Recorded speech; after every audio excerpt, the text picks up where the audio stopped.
Welcome, everybody, to the B Word. I'm Steve Lee, the lead of Square Crypto, and I'm here today to moderate a discussion about Bitcoin that will span from what makes it special to its relationship with energy, the community ethos, and the future of Bitcoin. I'm joined by three special guests.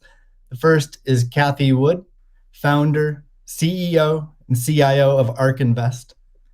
Next is Elon Musk, techno king of Tesla and chief engineer of SpaceX. And finally, Jack Dorsey, CEO of Square and CEO of Twitter. So we have a lot to talk about today. So let's get to the talk and get right to it. I'm going to start off by asking each of you a question, which is what's shaped and influenced your views on Bitcoin? And let's start with Kathy. Okay, Steve, thank you. Well, the first thing was our focus on disruptive innovation. So starting in 2011, Brett Winton, our director of research, who I know will be on the program later, he started talking about this thing called Bitcoin at the time. And it was a curiosity as we were doing our brainstorms in research. But as we learned more about this open source ecosystem, that might fulfill the role of the payment system that the internet neglected to build into the system, not expecting commerce. We thought, this might be something. And then I became even more interested when I realized that my economics would come into play as well here. And Art Laffer, my mentor from USC, and a monetary scholar. In 2014, I asked him if he would collaborate on a paper on Bitcoin. And he was a bit of a naysayer at first, but agreed to read the paper. He read the paper, tore it up, and from an economics point of view, really wanted to understand this. And he said, I think you got something here. This is a rules-based monetary system. I've been waiting for this for my entire career. So the combination of disruptive innovation generally, economics on top of that, and the huge misunderstanding out there as to what this is, that was intriguing and launched our research effort. Thank you. Elon, what's influenced your views on Bitcoin? Well, I've thought about money for quite a while, obviously, since the PayPal days. And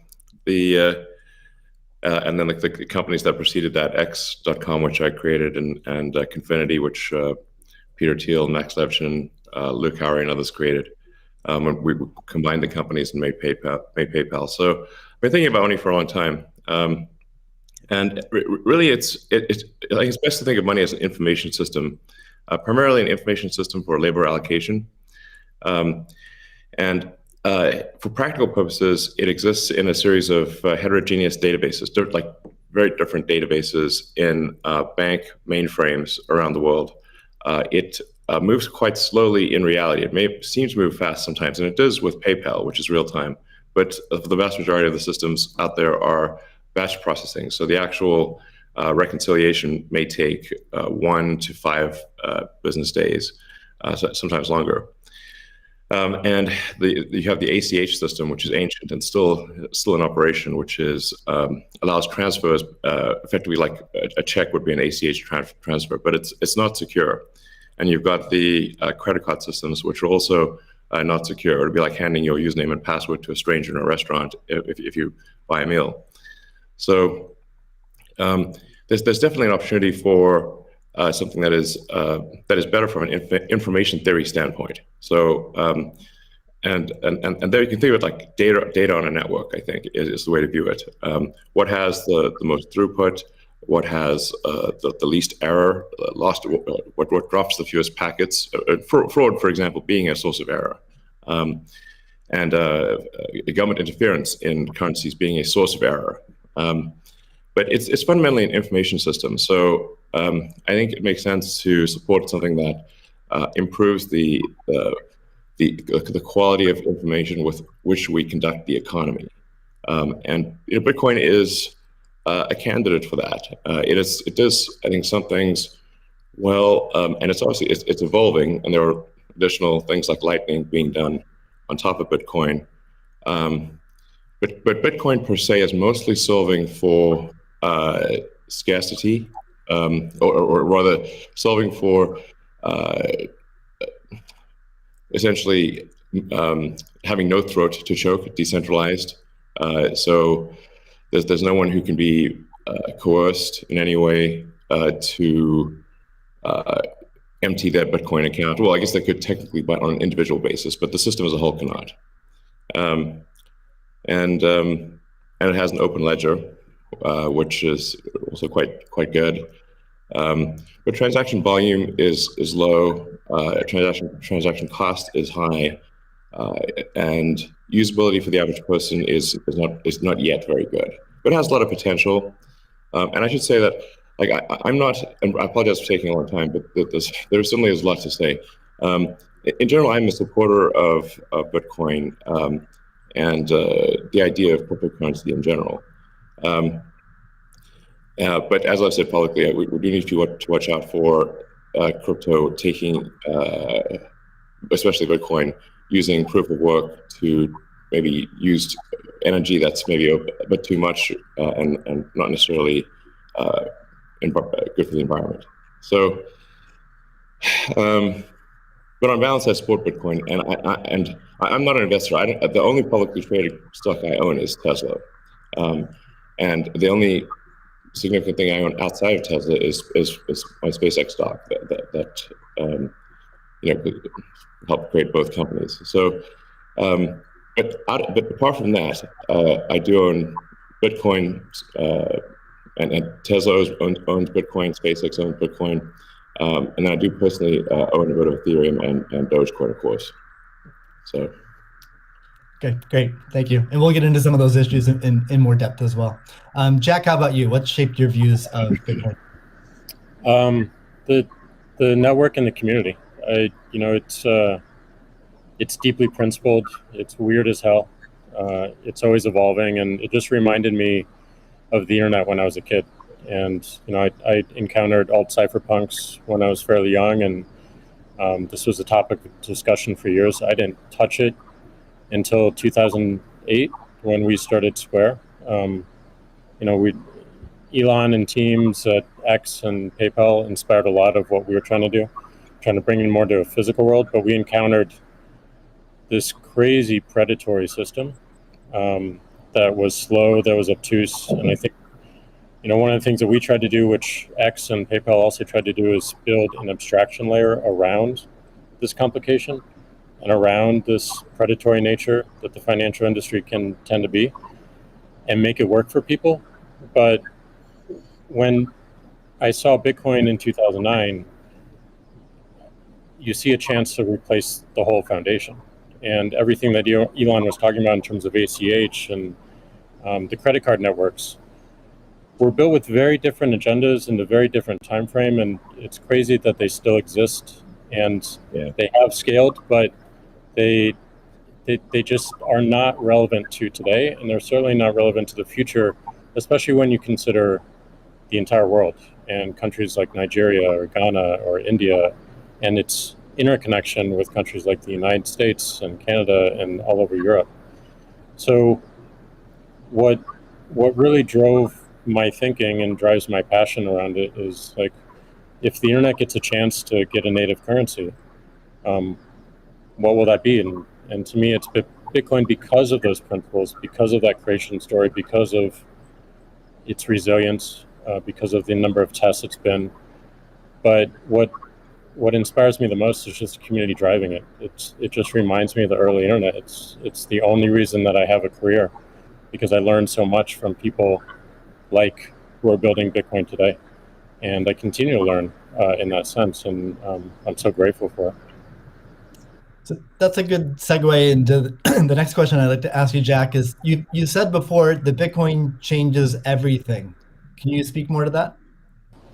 Well, I just think that a lot of what we experience in life, when you really get down to the foundation, a lot of our monetary policies, a lot of our monetary systems cause so much distraction and so much cost. And when you get to a system where you have the potential for people to truly own it, they can verify it themselves. You don't have to have trust going in. You don't have to trust it at all. You can verify it through source code or whatever your appetite is, and that any particular person can help drive the future of it. And at the same time, it's not controlled by any state. It's not controlled by any bank. It's not controlled by any corporation. And these three parties of people who participate in the network, people who mine, and also the developers, constantly debating the correct roadmap and the way forward, is a beautiful thing. And I don't know of many other consensus-based models that have existed at that scale for this long with this amount of success. And we're still fairly early. So when, I met a woman in Ethiopia 2 years ago, and she was trying to create the lift for Ethiopia. Elon, I think I reached out to you at that time as well because she really wanted some Teslas. She still has to take paper fiat cash from her passengers and pay all of her drivers in the same way because there's no monetary system that she can utilize. There's nothing digital. And Africa as a continent is hugely interconnected from a monetary standpoint, but also hugely taxed in that same way. So a lot of the potential that I see, the internet having a native currency helps her build her business in a much faster way. And also, if you consider something like Bitcoin existing before YouTube, before Twitter, before Facebook, a lot of the business models that we have today would not be the same. We would certainly not have the dependency we have upon the advertising business model if Bitcoin existed pre-Twitter. And I think the amount of business models that it enables, the amount of innovation it enables going forward, especially when you can consider the whole internet instead of going country by country by country by country, which you have to whenever you're doing with finance, it really just opens the aperture. And that is what I want to see in my lifetime is a currency that is standard and sound for the internet that everyone can use. Great. A hallmark of Bitcoin is its fixed supply of 21 million coins. Elon referenced that earlier. It may be the first system that humans have created that humans cannot later change. Kathy, I'm curious, with your background in monetary history and macroeconomics, what are your thoughts on that type of system? Oh, well, I'll recount the story about Art Laffer and our going through the paper. And he said, as I said, first rules-based monetary system, global, ever. This is a very big idea. Once we had convinced him of the ecosystem itself. Now, this is the role that it's playing, given that the rule is a quantity rule, that 21 million units, is really a store of value role. So there are three roles of money. Store of value, very important. The means of exchange, so for transactions, and the unit of account. Every good priced in terms of whatever the unit is. So store of value is its primary use right now. The others exist. Unit of account, reserve currency of the crypto asset ecosystem. That's being seeded a little bit towards stable coins right now. But the store of value is a very big role. And means of exchange with apps built on top of the Bitcoin blockchain, we think is going to become more of a reality. Right now, high value transactions take place over Bitcoin, and that is a very useful role. So we look at those, and I remember saying to Art, "How big could this be?" And he said, "Well, how big is the U.S. monetary base?" Well, today it's $8 trillion. $8 trillion. At the time we were talking, it was $4 trillion. So we've gone through another crisis since then. And so the store of value, this idea that purchasing power will go up over time if demand rises relative to supply. Supply ultimately fixed at 21 million units.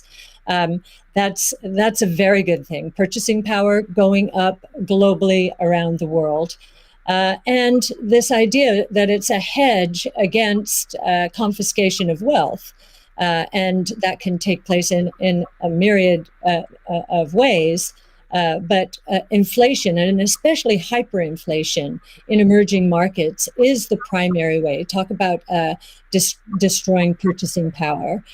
So that's a very big idea. And I'll also mention deflation. In some ways, it's a hedge against deflation. I know some people are confused that we at ARC think that we're in a deflationary environment here in the United States. If that is true, the odds of a hyperinflation in the rest of the world, especially in emerging markets, is also true. So, but this deflation, and we learned from 0809, there's counterparty risk associated with deflation. And I think Bitcoin would be a hedge against that eventuality as well. So it's a very big idea. Right. I suspect among us, there's not a lot of debate about Bitcoin's potential as a store of value.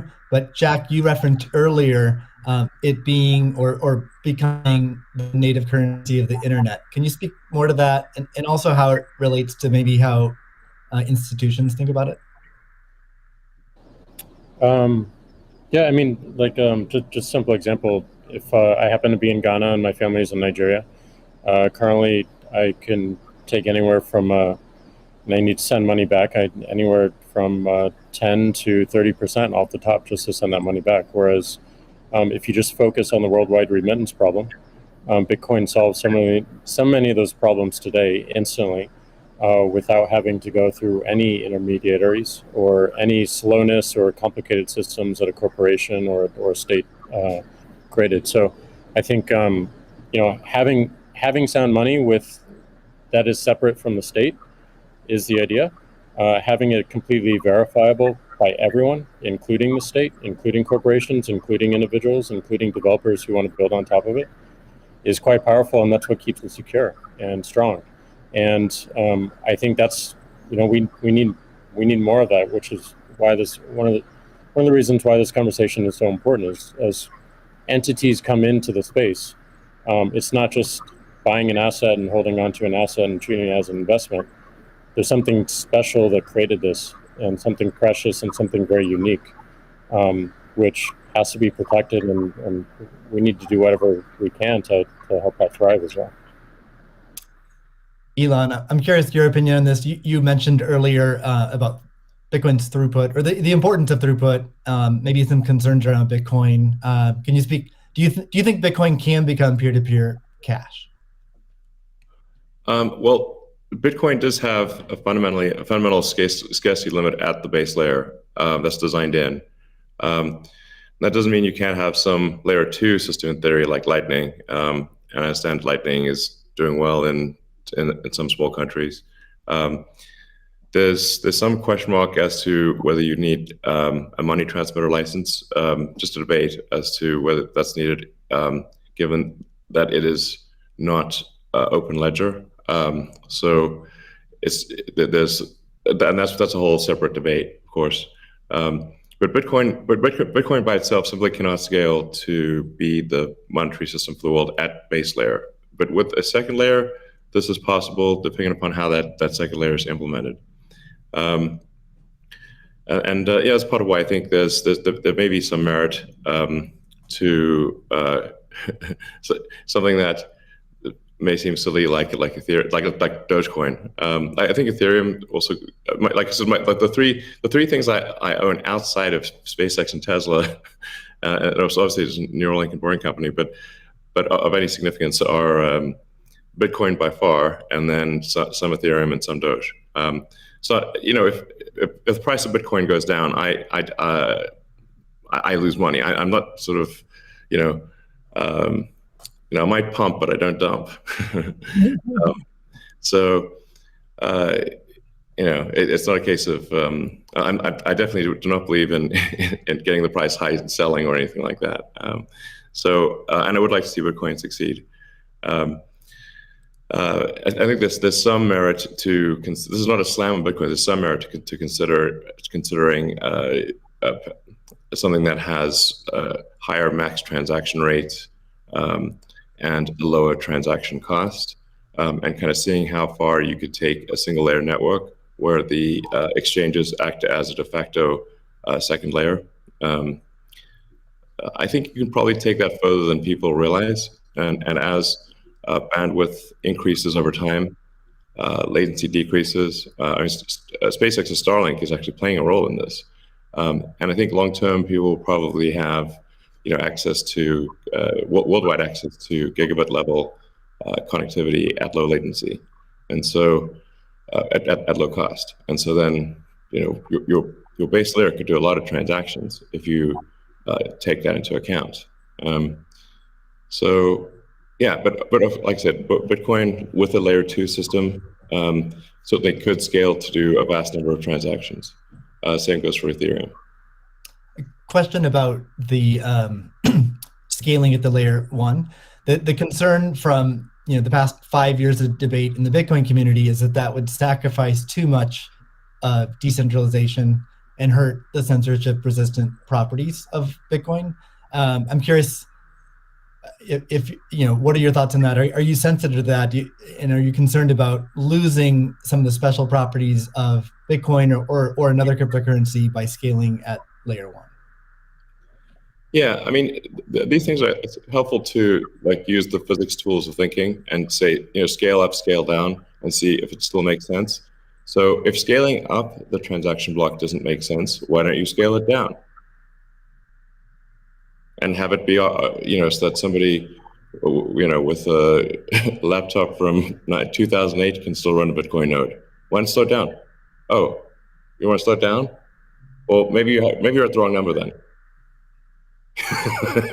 there's actually there's members in the community that do want to slow it down, but I understand your point. It's silly. The reality is, the average person is not going to run a Bitcoin node. So this is a and Bitcoin. It was a lot of clever ideas, but these parameters were set. I don't know in 2008 or something, maybe 2009.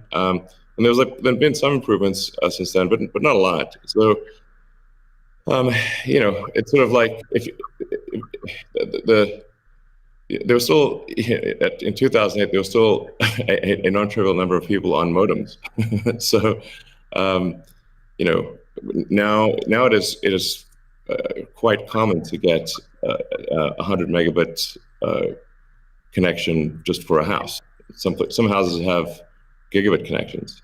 So, and that trend is obviously in the direction of higher bandwidth and lower latency. And if somebody else doesn't do it, Starlink certainly will. So I have high confidence that you will be able to maintain a decentralized finance system while still having a much bigger blockchain, aka ASCII text ledger, and a hash ledger. You can make the hash ledger bigger without suffering from decentralization as the average connectivity improves, obviously. One idea would be to put a Bitcoin full node in Starlink terminals. That way more people would be running it. Actually, I have run this by the team at one point. I had this idea, which is kind of off the wall, but let's say you need a little space heater. And normally your space heater would just be pure entropy. Well, what if that space heater was also a Bitcoin, Ethereum, Doge mining node? Pick your currency. And so then you'd be heated up, and you would also mine your crypto and have connectivity in one. I love that idea. Yeah, I mean, better than running a space heater. Absolutely. Are there any other So you're drawn to Dogecoin a little bit. Are there any other gaps in Bitcoin that you see that cause you to be drawn towards Dogecoin? Oh, I think I mean, I think there's a, Doge has the Doge community. I think is somewhat irreverent, obviously, and is has great memes and loves dogs, and I love dogs and memes, and it doesn't take itself too seriously, and I think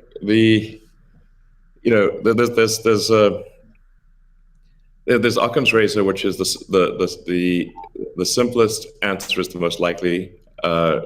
It's a summary of Occam's razor. The simplest answer is the most likely one. Then there's a friend of mine came up with a variant on that the most ironic outcome is the most likely one. And then I have a variant on that, which is the most entertaining outcome is the most likely one. So if that is true, then the most ironic and entertaining outcome would be that the cryptocurrency that was started as a joke to make fun of cryptocurrencies ends up being the leading cryptocurrency. That would be the most ironic outcome. Jack, what are your thoughts on that? Is Bitcoin resilient enough to overcome that? I think it's resilient, but also I think like you find, I mean, that's what attracts me to Bitcoin in the first place is the irreverence. A lot of that just brings it forward, and at first go it makes it a little bit inaccessible, but as people get into it, it makes it more accessible and more spreadable. And I absolutely think the resilience is there. I think it's important to have fun as well, and anyway folks can express themselves. I think that goes back to the main idea of like how do we create a native currency for the internet? Anything that goes towards that path, like that's whatever wackiness or fun we can have along the way. That's going to make it a lot more enjoyable, and it's going to make a lot more people want to use it. I'd also point out there's nothing stopping someone from creating a Bitcoin wallet that's like fun and has memes, has dogs. That's possible as well. Great. Let's move on. Right now at this point. Let's move on to the next topic, which is Bitcoin and energy. It's a really hot topic that lots of people are talking about. Let's start with Elon. You've been vocal on this. You've said that. I mean, you said many things about it. You've also said that Tesla will resume payments in Bitcoin payments if the renewable energy is approximately 50% and sort of looks like it's on a positive future trend. What do you think the state of things are with respect to that? Yeah, so I do think that there appears to be a positive trend in the energy usage of Bitcoin. Actually, part of this is due to the drop in Bitcoin price. I mean, what I observed, or what I thought I was seeing, there may be some disagreements on this, but from when Tesla announced that it had acquired Bitcoin and was doing Bitcoin transactions, there was a massive run-up in the Bitcoin price, and also a massive increase in the amount of energy used to mine Bitcoin. And I think I understand renewable energy quite a bit. I mean, Tesla does solar and interacts with a lot of wind generation through our mega pack, because basically need to store energy from wind and from solar. So we're pretty plugged into the renewable energy industry. And there's just no way that you could basically double or triple the amount of energy in such a short period of time with renewables. You could shovel coal that fast. And so I was like, look, this is too sketchy. Tesla's mission is accelerating the advent of sustainable energy. We can't be the company that does that and also not do appropriate diligence on the energy usage of Bitcoin. So all I did was I said, look, we're going to suspend Bitcoin transactions for now. We're not selling any Bitcoin, nor am I selling anything personally, nor is SpaceX selling any Bitcoin. Again, I want to emphasize SpaceX, Tesla, and I own Bitcoin. I also own a little bit of Ethereum and Doge, but the companies just own Bitcoin, and the Bitcoin that I own is worth much more than the Ethereum or Doge. So clearly, if I'm if these actions negatively affect me financially, if I was purely financially motivated, then I would not express this reticence about Bitcoin energy usage. Now, it looks like Bitcoin is shifting a lot more towards renewables, and a bunch of the heavy-duty coal plants that were being used, unequivocally being used, this is not a question mark, have been shut down, especially in China. So I think it's probably, I we want to do a little bit more diligence to confirm could confirm that the percentage of renewable energy usage is most likely sort of at or above 50%, and that there is there is a trend towards increasing that number. And if so, then Tesla will resume Bitcoin, accepting Bitcoin. Yeah, so I think we want to just do a little bit more diligence, and I think, but most likely the answer is that Tesla would resume accepting Bitcoin. Most likely.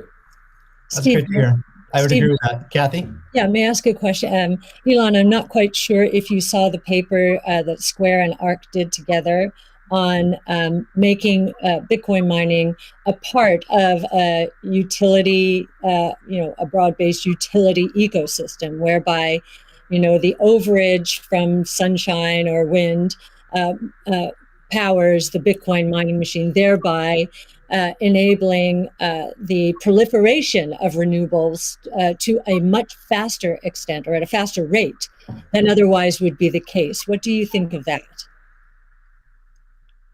Well, the problem is that in order to operate so-called mining or hashing rigs, in order to operate a bunch of hashing rigs,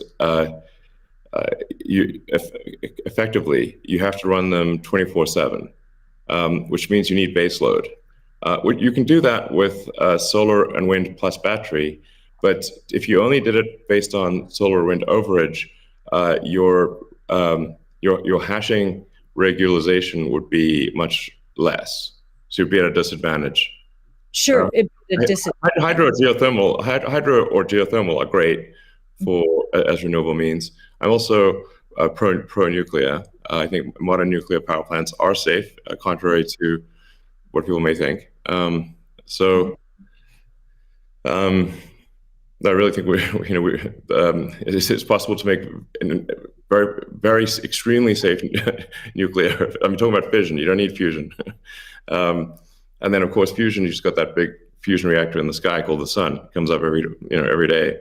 But I think a combination of solar and wind plus stationary storage will get you that base load, so you can run hashing 24/7. Okay. Jack, I'm curious. You've stated that Bitcoin incentivizes renewable energy. That's what we're talking about now. Do you have any additional thoughts on that? Yeah, I mean, everything that Elon said and Kathy mentioned, but it's also incentivizing a lot of innovation in just energy space, and just like looking at unused energy. There's a company called Great American Mining that caps the methane flares on oil fields to power their rigs. And you just imagine, and you mentioned nuclear, Elon, as well, and just imagine all the unused energy that is just being wasted every single day. And being able to get that energy and converting it into a secure, sound money system for the planet feels like a worthy trade-off. And that's the sort of incentive that I think is most powerful, is like, how do we reuse what is being currently just dumped on the ground and wasted and not considered, and how do we do that at scale? And I think that's a bigger conversation that I think is missing. But I agree with everything that Elon has said, and also the paper we put forth. I'm curious if any of you have thoughts on how what the industry can do to accelerate the transition to renewable energy. And like Elon specifically, could Tesla Energy or Starlink play a role? Well, I think Tesla can play a role. Tesla's literal reason for existence. The reason I've put so much of my life energy into Tesla, which is a lot. In fact, I would say that I've had some pretty tough life experiences, and Tesla is responsible for probably 2/3 of all personal and professional pain combined. Just to give you a sense of perspective there. So this is a hella hard situation. But we do solar, commercial solar, solar retrofit, as well as the solar roof, and we make consumer battery packs called Powerwall for houses and small businesses, and then the utility scale, which are gigantic. These we've done now a number of gigawatt hour installations. That's a lot. That's a lot. And a lot of them actually have been for load leveling the grid. Mostly they are, and combined with the first really big one we did, which is 100 megawatt installation in Australia. That's actually helped stabilize a huge portion of the South Australian grid, because it's able to react so fast. In fact, at first, because they've got a billing system in Australia that I think works at the sort of millisecond level, and we were operating at the microsecond level. So the system was operating so fast that the measuring system couldn't see it. But so Tesla's certainly doing a lot to enable renewables, especially wind and solar. And in fact, the limiting factor for us right now is cell production. So we need to both internally get the Tesla internal battery cells produced, as well as increase supply from suppliers. And generally, when I talk to our suppliers and they say, how many cells would you like? I say, how many cells can you make?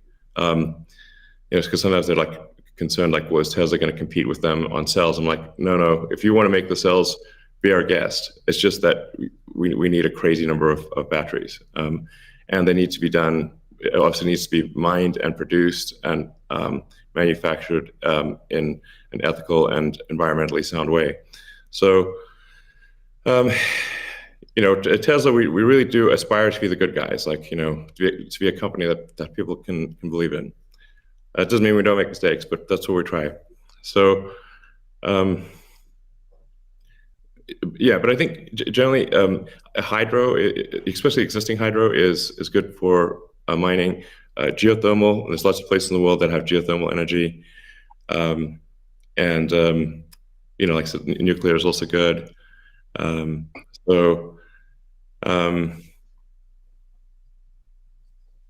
think just like as I said earlier, the expectation is not like that the energy production must be pure as the driven snow, but it must it can't be using it also cannot be using the world's dirtiest coal, which it was for a moment there.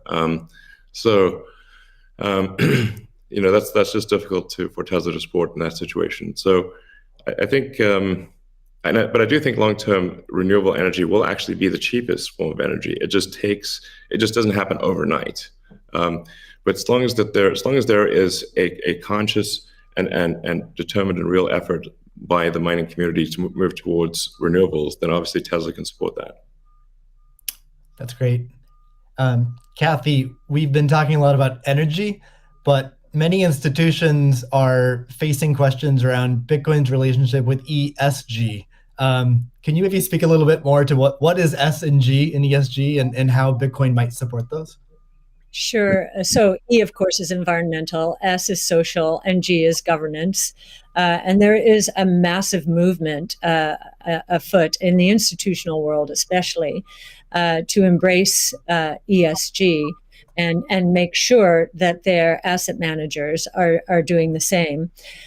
So if we've just talked about environmental, and I really do believe that Bitcoin will be much more environmentally friendly, certainly than traditional gold mining or the traditional financial services sector. In many ways, it already is, and it's just going to get better that way.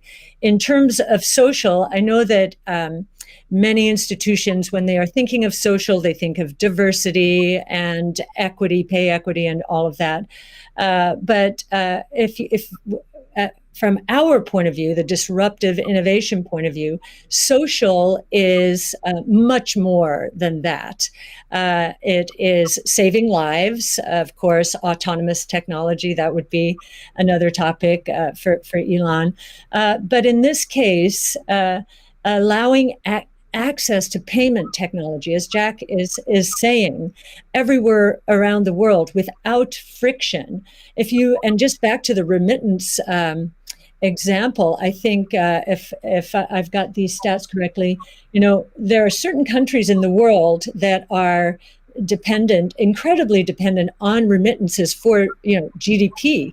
Tonga, 37%, El Salvador, which just deemed Bitcoin legal currencies, 24%, Nepal, 24%. And I think the remittance industry globally, roughly 700 billion. So saving people these egregious fees, think about it, you're paying anywhere from 8% to, as Jack said, 30% of your $100 that you're sending back to your family. That is social responsibility, I would submit, as is just the economic empowerment that Bitcoin will enable. We've talked about that already. And I know that Alex Gladstein is going to be talking later about, the 4.3 billion people in the world who are hostage to authoritarian regimes, or the 1.3 billion who are living in double-digit and triple-digit inflation, if not more. Saving them from the destruction of their purchasing power certainly is a noble social goal. So we expand social to be much more than the traditional ESG community. And then on governance, you've got the transparency of the ecosystem. It's completely transparent, unlike the opaqueness of financial systems and the toll takers in the traditional financial world. And I think a huge part of governance in the Bitcoin ecosystem are the Bitcoin core developers. Now, before I met them, and I've had the pleasure and the honor of meeting many of them, that was a part of this ecosystem I didn't understand. But actually getting to sit down and talk to them, if I have a learning curve need, it certainly is on the technology side. But in terms of talking to them about economics, economic theory, failed monetary regimes historically, they know economic history, many of them, better than anyone I've ever met. So that gives me a great degree of confidence that, they do believe they are on a noble mission. They could be paid a lot more than they're being paid right now if they worked at Google or Facebook or some of these other areas. But they've chosen, this sense of purpose for a noble goal. And they have incredibly strong technology backgrounds. As well as a good understanding of economic history, especially monetary history. And it gives me a great deal of comfort as I think about the governance of the ecosystem, much more so than I think we would find in other financial ecosystems. And just to give you an example of that, I think 2 years, we were talking about, there's a big debate about reorganizations, I know, in the Ethereum network right now. Well, we saw the core Bitcoin developers and others at work back in 2019 when Binance tried to reorganize in order to reclaim 7,000 Bitcoin that were hacked. And they just wouldn't allow it. So we've already had some very good tests of the Bitcoin ecosystem, including developers. So that would be my answer. Thank you. And it's a great transition to the next topic area, which is Bitcoin ethos. And what is Bitcoin ethos? I mean, Bitcoin was born as open source and it's very transparent. There's also a staunch defense from the community around decentralization and a lot of the core principles of Bitcoin. So let's talk a little bit about that and what makes it special. Jack, Square has done a lot to support open source Bitcoin. Can you tell us a little bit about what Square has done and what advice you'd have for other institutions looking to follow in its footsteps? Yeah, I mean, I was very skeptical of corporations when I was a kid, and I'm still skeptical of corporations today. And as we've used corporations to be, they've been great vessels for what we need to do and the ideas that we need to bring to the world.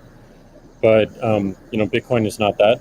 And when we were considering Bitcoin and how Square intersected, I was really concerned with how we don't disrupt the community in a negative way, how we promote what is amazing about it, and how we help it grow in that way, in the way that it wants to. So we created Your Team, Steve, which is Square Crypto, which is hiring open source developers to work on whatever they want and whatever they think is most important to help Bitcoin. We created an organization called Copo, which we gave up all of our crypto patents so that the community can use them in defense against trolls and some crazy characters we won't name. And we continue to find ways that, like, following that Bitcoin path, we're going to create a hardware wallet. We're probably going to do a lot more in hardware. Everything that we do in the space is going to be completely open source, from the hardware design to the software, taking in the community's push. And we're building a developer platform as well, in the same open development, open source, and completely transparent. So I think as institutions or companies like ours consider getting in the space, I think contribution back to the community is important. Tesla did this with accepting payments for Tesla and finding security holes and improving the stack. And as I said before, we can't just see this as an asset that we own and an investment vehicle. This is something that has the potential to change everything and make the lives of everyone on this planet better in some small, maybe marginal way, but those margins will be meaningful as they compound over time. Great. Elon, you've tweeted before that any wallet that doesn't give the user their private keys should be avoided at all costs. Can you tell us more about why is that important, and how does what's its relationship with decentralization? Well, it's difficult to say that if you own crypto in an exchange and the exchange does not give you your private keys, it's not clear that you own anything. I mean, if there's something that, if that exchange breaks or is hacked or or is subject to seizure by the government or something like that, your crypto is gone. So in order to actually have a properly decentralized finance, which I'm a fan of, I think it makes sense.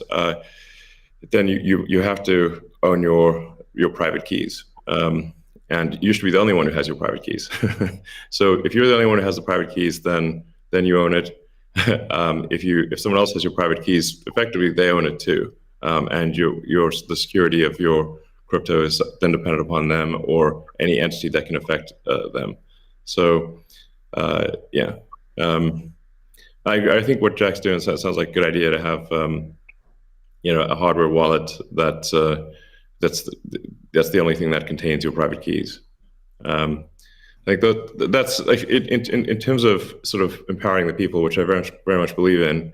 Then I think you want to have people have their own wallets and be the only ones that have the private keys to that wallet, so-called wallet, the other side of the of the crypto. Right. I agree, and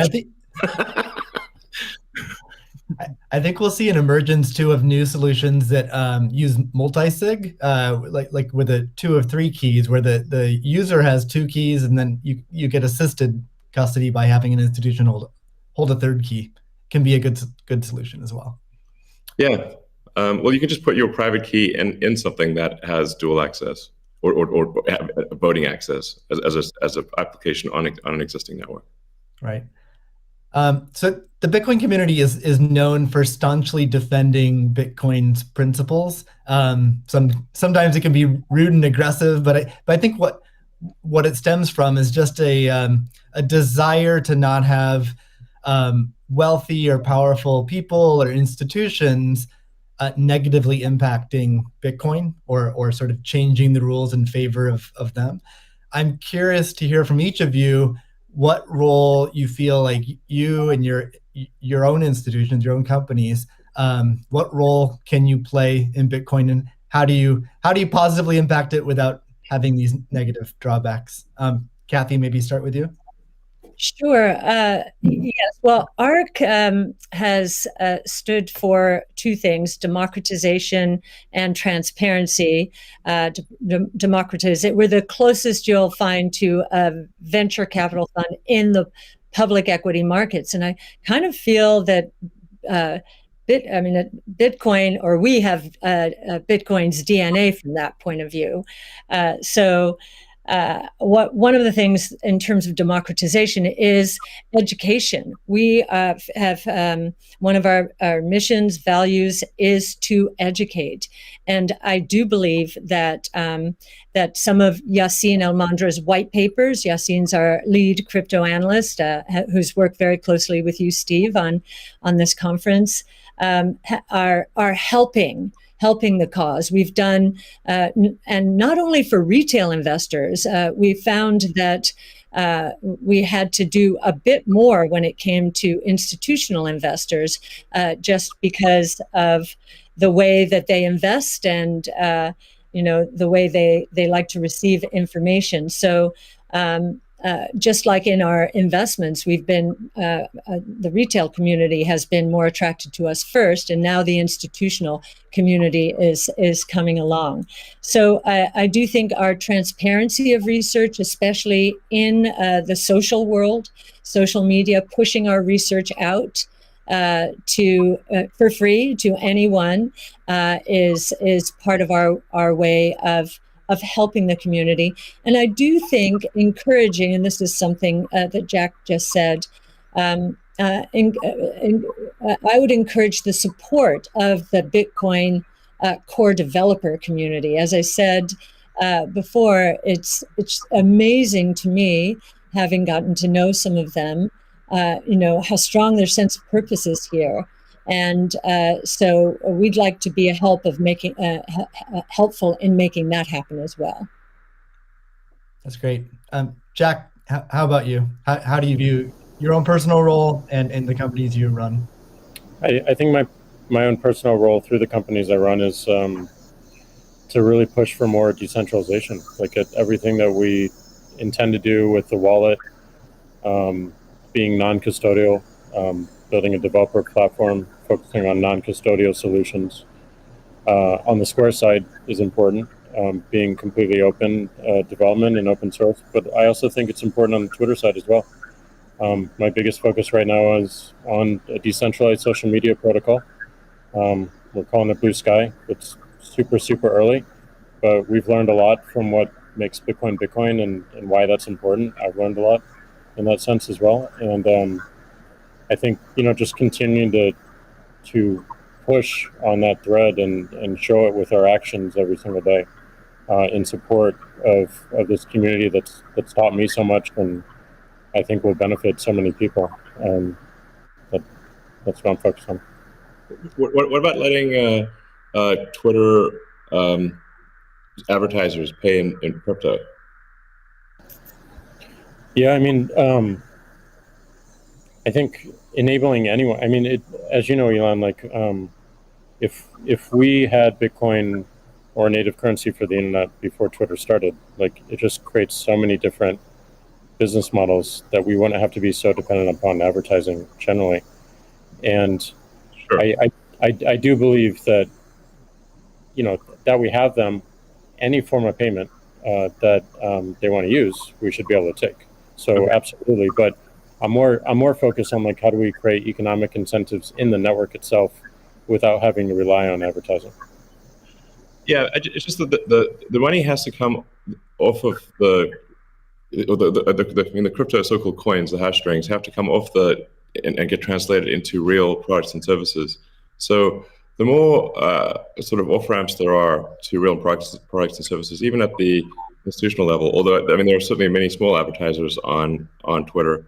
It seems like accepting Bitcoin, maybe some other cryptos for advertising payments on Twitter would be supportive of Bitcoin. 100%, and also looking at just general commerce Sure. through Twitter itself. That would be great. Sorry, what, Elon? I was asking Jack if he's going to do it. Oh. Can we get a product announcement today? Elon, how about you? You obviously you're a big personality on Twitter. What are your thoughts on your role and your company's role in Bitcoin and sort of preserving the ethos? Yeah, I mean, I generally think we should do things that benefit the people as a whole and increase the probability that the future is good. So, I think to me it just seems self-evident that we should kind of take these set of actions most likely to make the future good. And I think probably crypto or some of the cryptocurrencies will make the future better, most likely. It's not, I always think of these things in terms of probabilities, but I think it's probably better for there to be a prosperous Bitcoin, Ethereum, Dogecoin, maybe some others in the future. And I think it can have an empowering effect for individuals and increase the power of the individual relative to government. And really, if you think of government is just a corporation in the limit.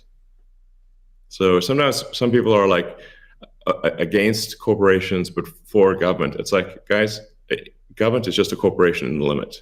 It's the biggest corporation of all, and it's got a monopoly on violence. So if you don't like corporations, you should really hate government. There you go. All right. We got about, we'll try to wrap up in 10 minutes. So let's move on to future of Bitcoin. So Tesla and Square have both put Bitcoin on the balance sheet. Kathy, I'm curious to hear from you. What advice would you have for other institutions looking to put Bitcoin on their balance sheet? Well, I guess the first piece of advice is, just make sure, and I actually learned this after both Square and Tesla put Bitcoin on their balance sheet. The Bitcoin is being treated as an intangible asset. And so we need to get FASB to reconsider this, because with an intangible asset, if the asset goes up in price, it can't be marked up on their books. But if it goes down, it must be marked down. So, there's some asymmetry there, which is, we need to change that given what we believe Bitcoin is. And I do believe if I'll harken back to something, well, it was either Elon or Jack said, think about it. You take away the boundaries, the different currencies. Just think about how explosive growth could be and how wide-reaching taking the friction out of the system could be. So I would encourage corporations to think about that this ability to do business anywhere in the world. Ultimately, obviously, we're paving the way here. That's certainly a consideration. It also will serve as a hedge against inflation, especially, and as I mentioned earlier, there are a lot of emerging markets that are suffering from significant inflation. In other words, the purchasing power of those populations is going down. So they are going to migrate to Bitcoin and other ways to preserve purchasing power. And again, being able to sell to them in that kind of currency would be very useful. I'd also suggest, once again, this idea of deflation, I think, is going to be a real thing.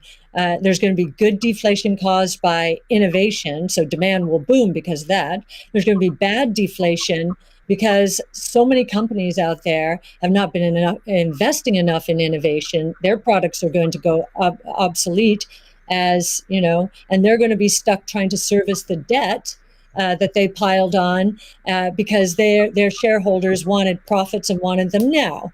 So they leveraged up to buy back their shares and pay dividends, and so I think that's going to be the source of bad deflation and counterparty risk.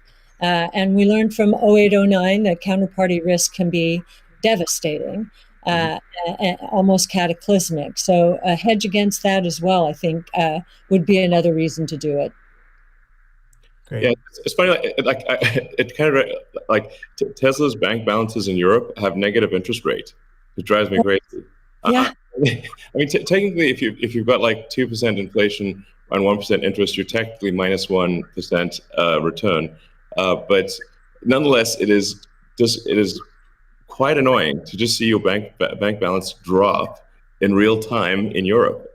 Europe has negative interest rates. This is insane. Yeah. Paying the banks to hold the bank to keep your money. I'm like, what? It is crazy. Like, what? We definitely move that into Bitcoin. I believe Ray Dalio said, "Buy Bitcoin and not bonds." So there you go. Mm-hmm. Yeah. Jack, you've talked about design being an underfunded area in Bitcoin, and Elon earlier mentioned usability could improve a lot. I don't think anyone's going to argue with that. What do you see as the future of how can design impact Bitcoin? Yeah, I mean, I think that the Bitcoin network is beautifully designed as a protocol in the way it works. I mean, it went after a single problem, and it does in an absolutely astounding way. But I think the endpoints of people getting into it is still a little bit confusing. So I think the more energy we spend on wallets and making sure that the wallets are simple and accessible and they're non-custodial as well. Yeah. I think the best example of this that I know of is probably this wallet called Moon. And it's just simple, straightforward. It does an amazing thing with key management that my mom and friends new to Bitcoin can understand.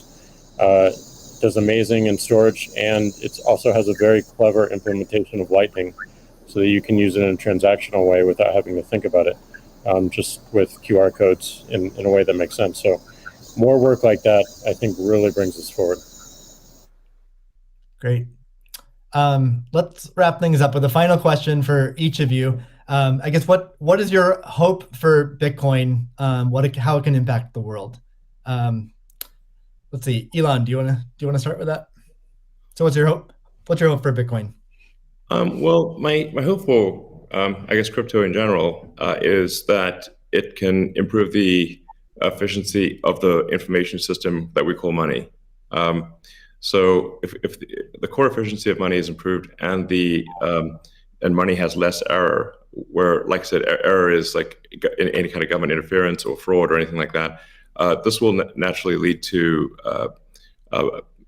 basically a better standard of living and more power to the individual, which I very much agree with. Great. Kathy?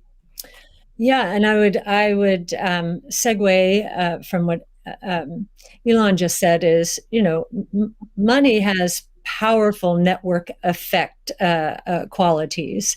And so, we talked about ESG earlier. I think that, of course, that aspiration, having, this money be the best from an ESG point of view, that's really talking about solving some of the world's problems right now, which we definitely want to do.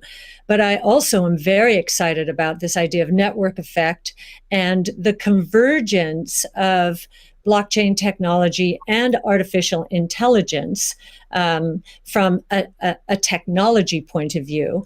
I think, think about the internet in the earliest days. We couldn't imagine what was going to happen, but the impetus to growth was pretty incredible. So I am looking at this rules-based monetary policy, making for better lives around the world, as we've just said. But I'm also looking at the technology itself and the convergence between blockchain technology and artificial intelligence to change the world in ways that we cannot imagine right now, solving even more problems, but creating more opportunities as well, which is the history of technology and disruptive innovation. Jack, what's your hope for Bitcoin?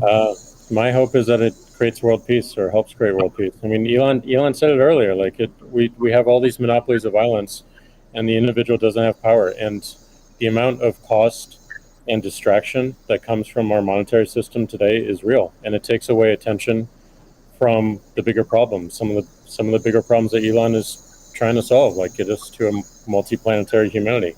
All these distractions that we have to deal with on a daily basis take away from those bigger goals that affect every single person on this planet, increasingly so. So it may sound a little bit ridiculous, but like you fix that foundational level and everything above it improves in such a dramatic way. So it's going to be long term, but my hope is definitely peace. That's fantastic. Well, I'd like to thank all three of you for giving us your time today. It's been a fantastic conversation. Thank you to the audience for tuning in. The B word is not just this discussion, but we have a lineup of incredible speakers and content. So I encourage everyone to check it out. Thank you very much. All right, thanks. Thank you all. Thank you.